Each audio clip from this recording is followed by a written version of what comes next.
There's no place like an affordable home. There's no place like an affordable home. Excuse me. There's no place like an affordable home. I said, there's no place like an affordable home. This is supposed to work. Oh, hello. Hello? I couldn't help but overhear. Did you say that there's no such place as an affordable gnome? No, I said, there's no place like an affordable home. Oh, well then, I guess I'll be on my way. Wait! Can you help me?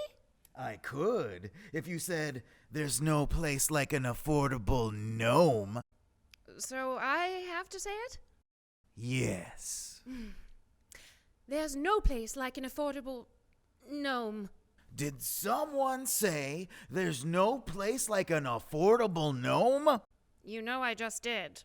Well, you're in luck. That's me, the affordable gnome. Okay. Now, are you looking for an affordable home? Well, yes. So I've been clicking my heels, but that doesn't seem to be working. Ah, yes. I can see that. It's probably not working because there is an affordable home shortage. Well, how can there be a shortage? I see homes everywhere. That is the issue. A lot of these homes aren't affordable for most people. Affordable means only costing 30% of their income. I need a home that costs 30% of my income? Yes. What is your income? Income? Well, I don't actually have much. Oh, I was just given these ruby slippers. That's income. Okay, so 30% of those ruby slippers would be just the heels of the shoe. Will that help me get an affordable home? No, it really won't. Oh. But you might be able to make a deal with the old woman who lives in a shoe. Live in a shoe? Well, I guess that's okay. Thanks for your help, affordable gnome. Anytime. Now, excuse me, I must be off to help a witch refinance her house, which is made out of candy.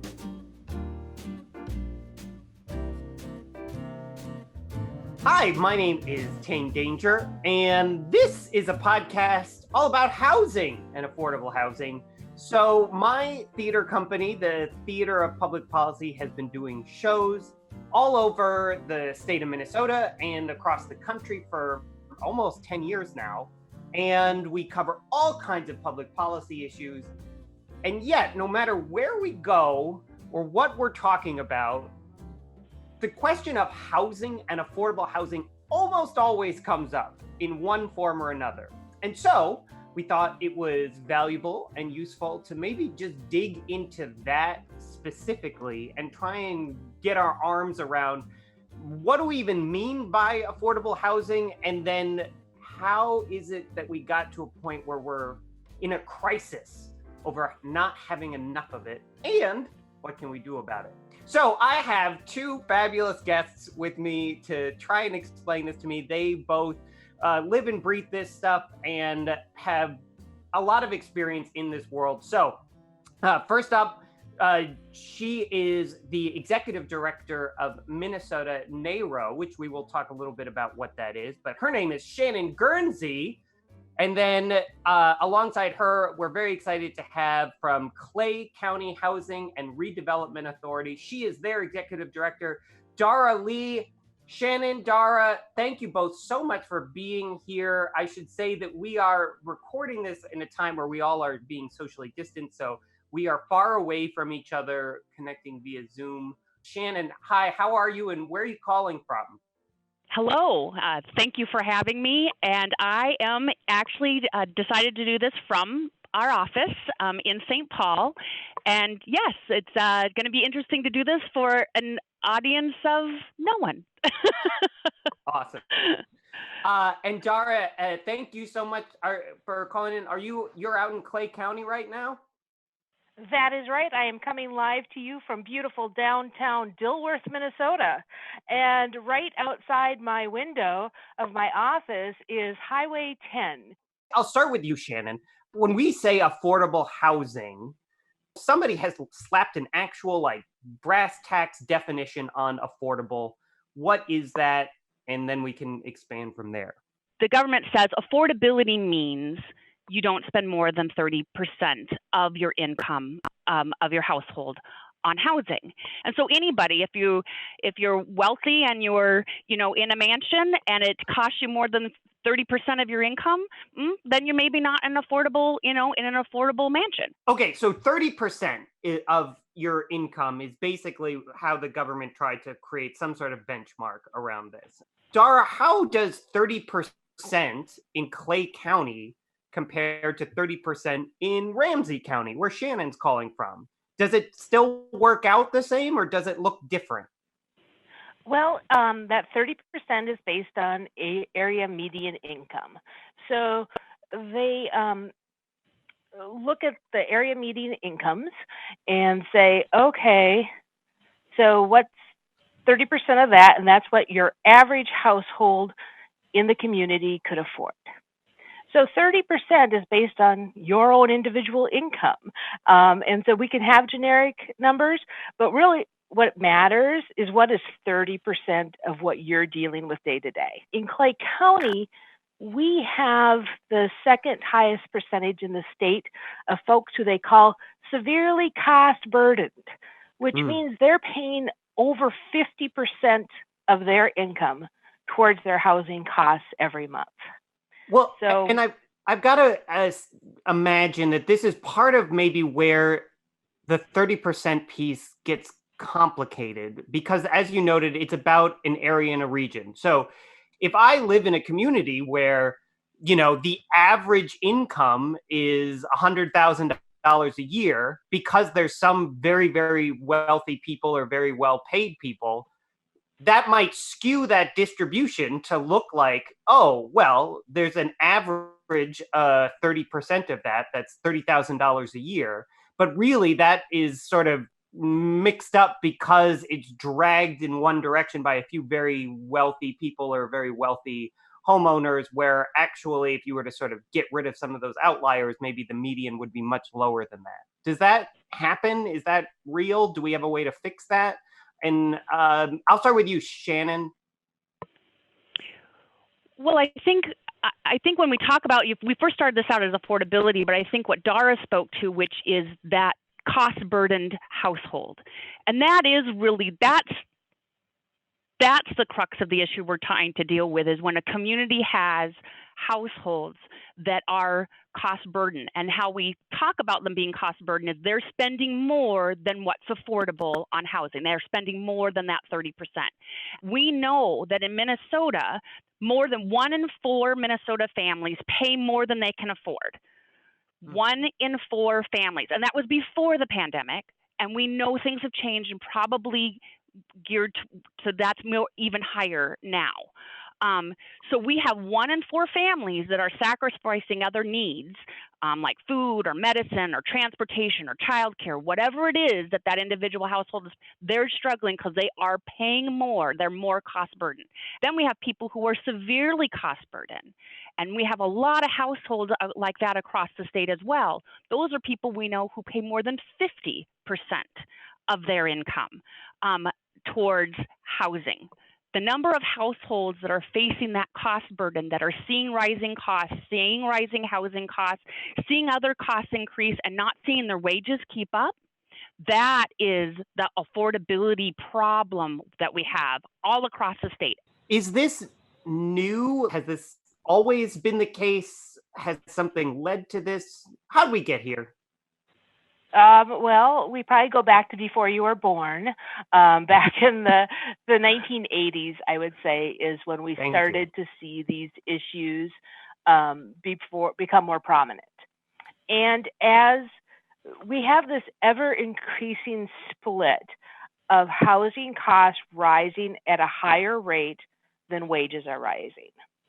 When we're talking about cost burden, I think it is a good example to show some of the occupations that can't afford a basic 2-bedroom apartment across the state of Minnesota, even working full time. And those are retail sales, nursing assistant, personal care aide, food prep, home health aide. And as this pandemic has highlighted, a lot of those are the most critical, essential workers we have out there. And what we know is we as a state have been unable to provide sufficient housing options for our most critical workers. And so, some of it is how are we valuing the work that is done? Since wages are rising at a much slower rate than construction costs, construction materials, and the overall cost of building houses. So there's this gap, and that gap continues to widen. So to circle back to the affordability piece, and I'll stick with you, Dara, for a second here. Is that 30%? Is that good? Is that a fine benchmark to say, yeah, 30%, and then we should use that as our starting point to what we should be trying to get more housing to fit into? This is a complicated issue, and I would say that 30% is as good as we can get. Is it perfect? No. 30% of zero is still zero, and you still can't live on zero. If we're going to try and pick a metric out there, I would say 30% is as accurate as we've been able to come up with. I'd agree with that. I think what's important, all numbers, when you talk about numbers and statistics, you have to think about the context, right? Context matters. As Dara said, that 30% is as good a benchmark as any. That pressure that we're seeing, the wages, the cost of housing going up and whatever, is that if you look around the states around us, Minnesota has a higher percentage of cost-burdened households compared to all the states around us. And that's both for homeowners as well as renters. So it's not just one category or another, it's across the board on housing. We have more cost-burdened households that aren't able to make that balance work. And again, that balance is because of a number of reasons, but our context is we face more and we have more cost-burdened households that aren't able to have the income, or the housing costs are such, or the rent is too high, or their mortgage is such that they are paying. At an imbalance. They are not at that affordability goal for their household.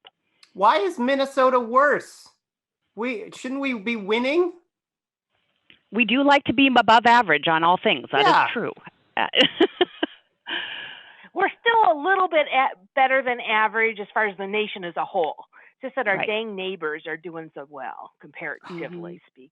As I tell my daughter, I know the secret to happiness, and it's accepting that life is not fair.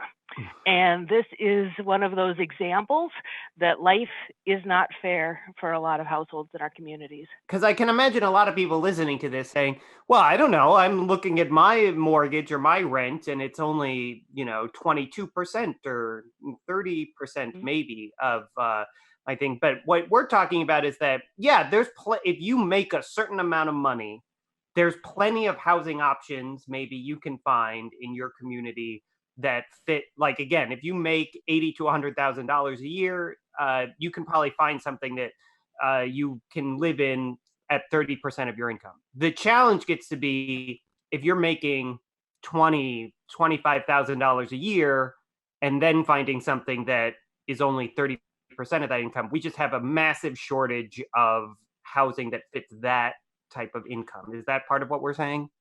Yes, and that cutoff is right around $60,000 a year in Minnesota. Right. Really, that high? That's about what you need in order to afford a median value home in Minnesota. If you're making $60,000 a year or more, you're probably okay. If you're under $60,000, there's a good chance you are struggling, especially if you want to become a homeowner. So let's talk about what you all do in terms of affordability and like what kicks in and what sort of programs that you all administer and work with to try and help folks who do that. Because you all are on the ground, you work in this industry. So let's say I'm somebody who, I'm making $45,000 a year. There's limited options sort of in the open market, I guess you would say, for me to find something that would meet that 30%. And so I call up I'll call up Dara to start with, and because I want to move to Dilworth. I want to see Highway 10 out my window every morning when I wake up, and just have the sun break across it. But I can't afford anything there. So how do you help me? How can you help me? What are the options on the table? If you are making $45,000 a year, we're not going to have anything for you. Oh wow. Okay. What do I do now then? Oh God. I refer you to look at, if you're interested in home ownership, a first-time homeowner loan may be available to you through Minnesota Housing Finance Agency, where they can help with some of those starter costs. If you are a renter, we may direct you to some naturally occurring affordable housing. And what is, they call it NOAH, and some folks have been talking about that quite a bit. And that just means rental units that don't cost as much as the average rental unit. And oftentimes they are older, lacking in amenities. Perhaps not only do we have Highway 10 coming right through Dilworth, we also have a large Burlington Northern train station. And so perhaps you would like to live right between Highway 10 and a very busy train location, where they do lots of clanking and such. So, the location, amenities, age updates, we would probably be referring you towards some of those properties. Okay, $45,000. I'm making too much. At what point can you help me? Where's the cutoff for that? Well, if you're making zero, you sometimes get help from us. The cutoff depends upon your household size and the specific program. Now, if you're making $45,000 and you have 6 people in your household, there might be something we can help you with. We have such a demand for the scarce resources. It's all about scarcity of resources that we provide, that our Board of Commissioners has targeted those resources at the most in need. So if you're over age 75, I can perhaps help you pay your rent. Okay, I'm over 75. I'm living on Social Security alone. Although I made some bad investments, so I really thought that POGs were still going to be a thing. I put a lot of money in that, and I'm really paying off a lot of those debts still. So I mean, ultimately, my income is hardly anything. I'm old, and now I come to you, Dara. I say, I love that train. I want to be near that train. Can you help me? Yes, I can. And I'll have a couple different options for you. Most of your government entities, the housing authorities in your region or public housing agencies, own buildings where there are quite a few 1-bedrooms. And if you're really lucky, occasionally there's a 2-bedroom available, where we own the property, manage it, and you can move into the building and you pay 30% of that Social Security or any other income that you have towards your rent and utilities. And then depending upon the property, the federal government or the state government subsidizes the rest of your rent. Or we have something called vouchers. Our agency operates about 5 different types of vouchers, and I won't bore you with all the weedy details of each of those programs.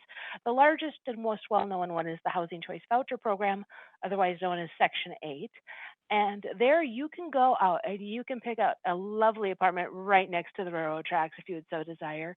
And as long as it is within our range of rent payments, you can rent that, pay 30% of your income towards your rent and utilities, and our agency will use federal funding to pay the difference to your landlord. You're not going to be able to rent a luxury, high amenity, brand new apartment with that, because the federal government says that our rent payment standards, what we can allow folks to rent, has to be someplace between 90% and 110% of the fair market rent for our area.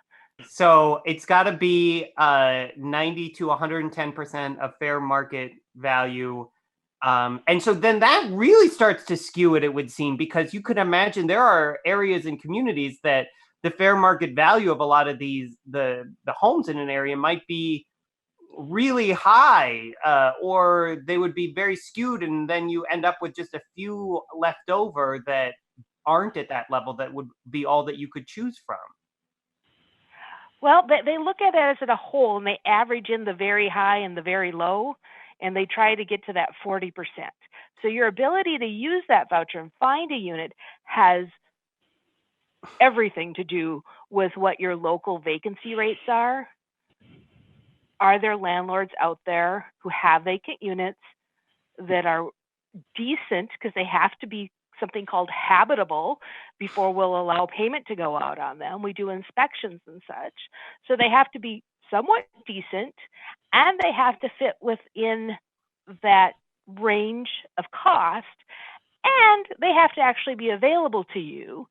And then oftentimes you're competing with that unit with other folks.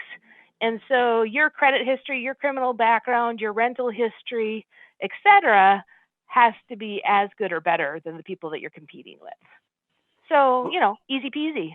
Yeah, so that's a ton of hurdles and hoops to jump through. And we kind of, I feel like, even glossed over one of the initial ones, which Shannon, I'll ask you about, which is, we started this whole scenario with, you get a Section 8 voucher, which getting a Section 8 voucher, from my limited understanding, doesn't happen every day. Not at all. Nope.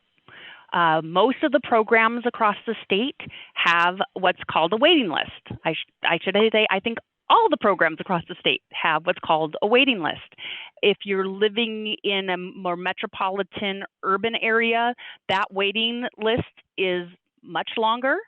While in greater Minnesota, they usually see shorter waiting lists. Our waiting list is very rarely open. That's why I said it's open right now to 75-year-olds. That's why you could get a voucher right now if you're 75.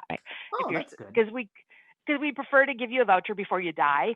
And if we just kept our waiting list open and let everybody apply, if you were 75 or older, you probably wouldn't make it getting to the top of our list. So our policy is that we close our waiting list once it becomes 2 years or longer. And we are unusual in that our housing authority and our board has chosen to have preference categories, which any housing authority can have. They're more complex to administer, but because our demand so outpaces our availability, we have chosen to target the most in need.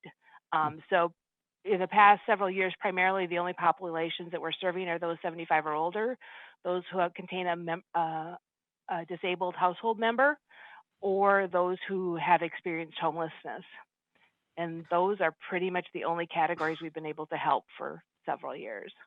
First of all, there it is, the lottery that you have to, and hurdle you have to get over, which is just to qualify to be on the waiting list. Then you have to sit on the waiting list for that period of time. And again, in some communities, like in the metro, that they'll have waiting lists that, you'll sit on that for 5+ years and still not, have an opportunity to even get your hand on a voucher. And then once you get your hand on the voucher, as Dara talked about, all those you have to go out in the marketplace and try and use that in your community. And that has its own, so as Dara said, it's both complex, but it's also a very scarce resource that we have. And so in the meantime, you have households that are paying a lot more of their household income towards their housing because it's too costly, and their wages are very low, and that's the conundrum we're in. We have more and more of those households than we do have of the resources to address and to keep all those vouchers out there. I'm imagining somebody listening to this podcast right now and getting to a place where they're like, wow, this is all super complicated, and there's all of these hoops and systems and metrics, numbers, and things like that, all to try and divvy out a very small pieces of a pie that seems like it's not big enough to begin with. Why don't we just not put all this money and resources and time and effort into this, and instead just build a bugger ton more housing so that there's a lot more supply and we don't have to sort of nibble and fight over these little pieces? Well, I'd say we should just shove a lot more pies in the oven, but that's my own philosophy. But if you think that what we just described is complex, try building some affordable housing. This is a piece of cake compared to trying to construct housing that is affordable to those folks who are the most in need of assistance. Think about the economy before COVID happened to all of us. That economy, we had low unemployment. We had things were growing at a pretty steady pace in Minnesota. The economy was doing and chugging along pretty well in that economy, including the housing market, and that's a good thing. That's a good thing for all of us. The challenge is housing is expensive in that chugging along market. And one of the things I think about is if you want housing to become more affordable, one of the ways that happens is supposedly you have a recession or you have a downturn in the economy. That's often the thing that happens. And I will say, I do not want to wish that upon our economy. We're kind of in it, but that's, I don't know what's going to shake out, but it's going to be interesting to see if or what might happen in this economy because of now what we're facing. Are we going to see some more of affordable housing in the marketplace because we are seeing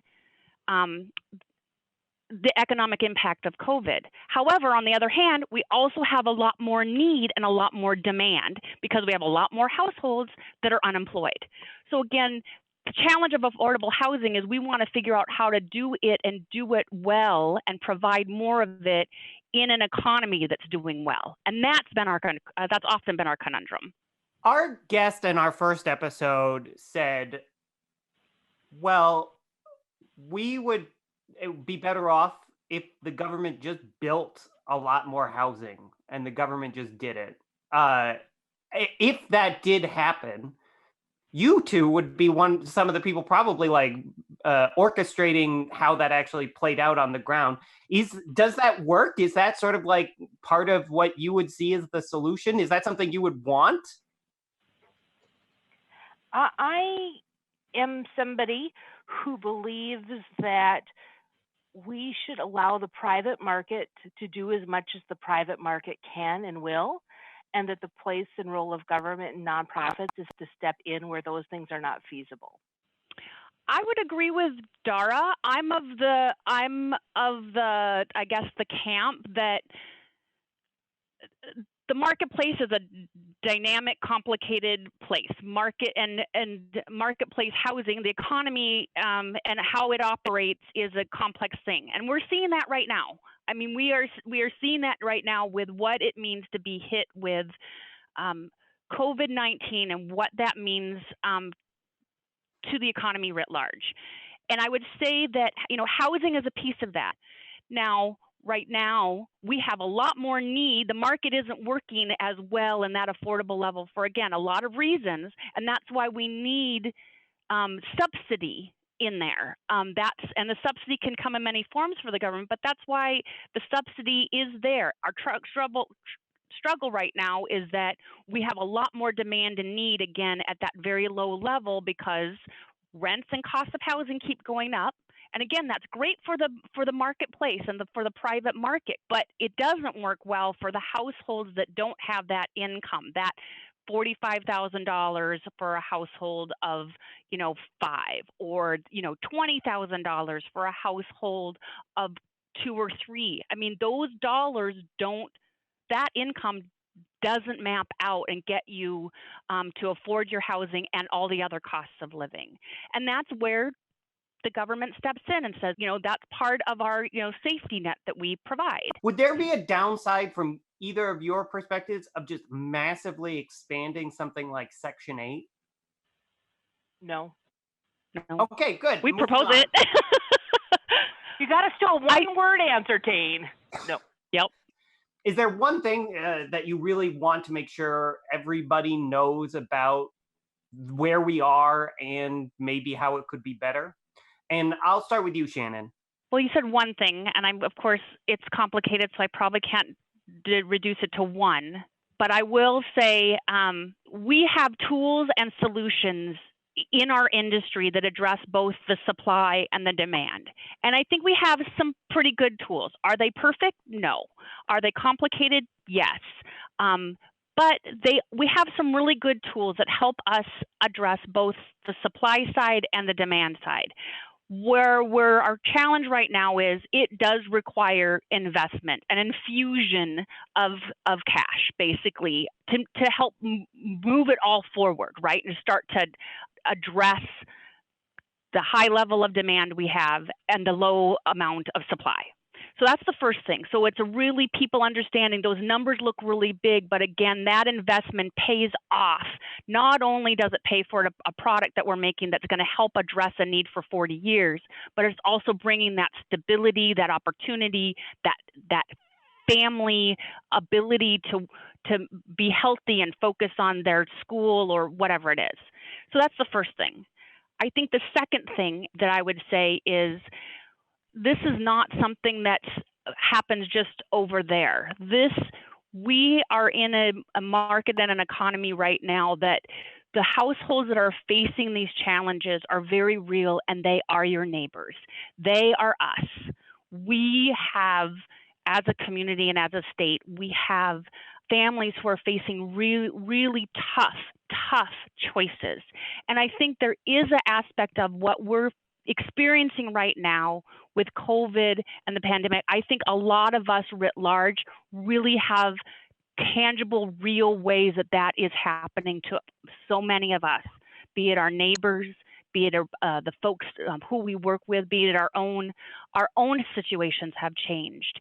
And I think these are the moments where we realize that we are in this together, and this is an incredibly important time for us to remember that an investment in our home and that's safe and reliable and affordable really has dividends for the long term. That is beautiful.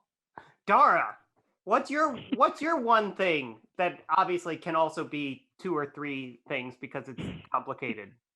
I do have one thing that, of course, covers a lot, and that is I think everybody needs to keep in mind that housing is our foundation.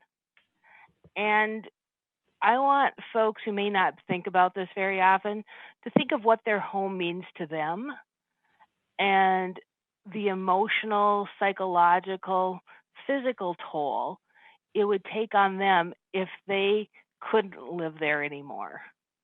If they couldn't afford to make their mortgage payment, to make their rent payment, and unfortunately, a lot of people are in this position right now. What type of harm does that do to the individual, to their children, to their friends and relatives that are worried about them and wondering if they should take them in or not? And then keep in mind that even without a pandemic, that is the position so many of our friends and neighbors are in every day. And a lot of us just take home for granted. And the things that break my heart is when I've been present at some move-ins of some families, and children have thanked us for having their own refrigerator that they don't have to share with anybody else. Children have thanked us for having a bed or a bedroom of their very own. These are not things that I ever thank my parents for, nor did my child ever thank me for. And I think if we look at the human impact of home and what that means, that perhaps it can take a higher priority when we're looking at how our community funds are invested and spent. That is a beautiful note to come to a close on. So I want to thank both of you so much for spending this time with us. Shannon Guernsey from Minnesota NAHRO, and then Dara Lee, Clay County Housing and Redevelopment Authority. You both have given us so much to think about. Peace and be well, you guys. Yeah, thank you, Shannon. Thank you, Dara. This has been great. Thank you so much for listening to this installment of our podcast on housing and affordable housing. This episode was produced by Kelsey Dills McGregor with help from Brandon Bode and me, Tane Danger. We'd like to thank our head scriptwriter, Heather Meyer, and actors Duck Washington and Aaron Roberts. Our music is by Dan O. Funding was provided by Prosperity's Front Door. On behalf of everybody with the Theater of Public Policy, thank you so much, and we will see you next time.